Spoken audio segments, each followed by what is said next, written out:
We've been a leader in banking for more than 100 years. You'll find us here, at home, on your phone, and everywhere you go.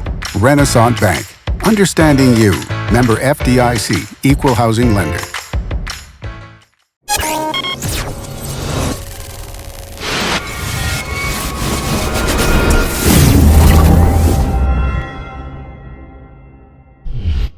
Sponsored by Renaissance Bank. Good morning and welcome to Newsbreak for Monday, April 17th. I'm Derek Russell. First on today's show, we'll take a look at the Weather Underground forecast. Temperatures will remain warm with rain in the forecast this week. Today calls for a chance of thunderstorms, 60% chance of rain, high of 78 and a low of 62. Your 3-day outlook: Tuesday, high of 79 and a low of 62 with 80% chance of thunderstorms. Wednesday, a high of 83 and a low of 63 with an 80% chance of rain. And Thursday, clear, a high of 87 and a low of 60. For more weather, visit djournal.com/weather. Our top stories for this Monday: the Mississippi Department of Transportation says road construction projects could become costlier if the state takes too long to fund the agency. MDOT Executive Director Melinda McGrath sent a letter to Governor Phil Bryant last week explaining the need for her agency's budget to be approved by May 15th.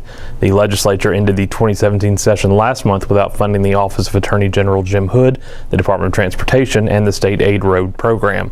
Bryant is expected to call a special session before the new fiscal year starts on July 1st for the legislature to fund the agencies. But McGrath said the governor should not wait until too long to call the session. She said that MDOT's current contracts require it to tell contractors 45 days in advance if it does not have funds available.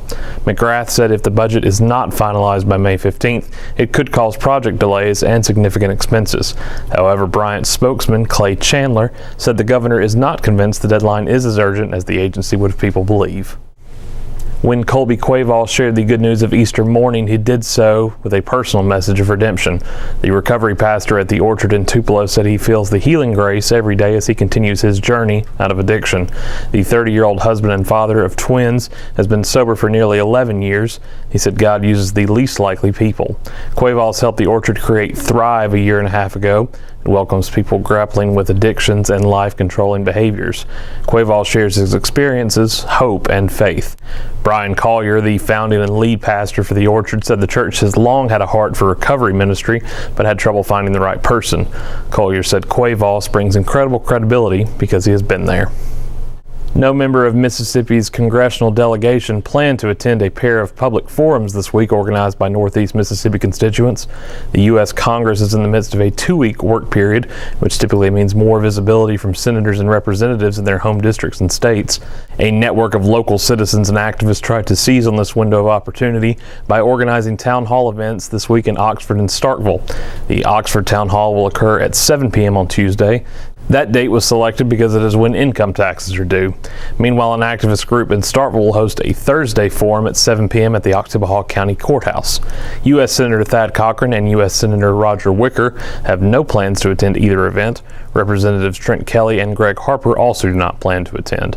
Harper said he believes the Thursday event is organized by Democratic Party protesters who want to score partisan points.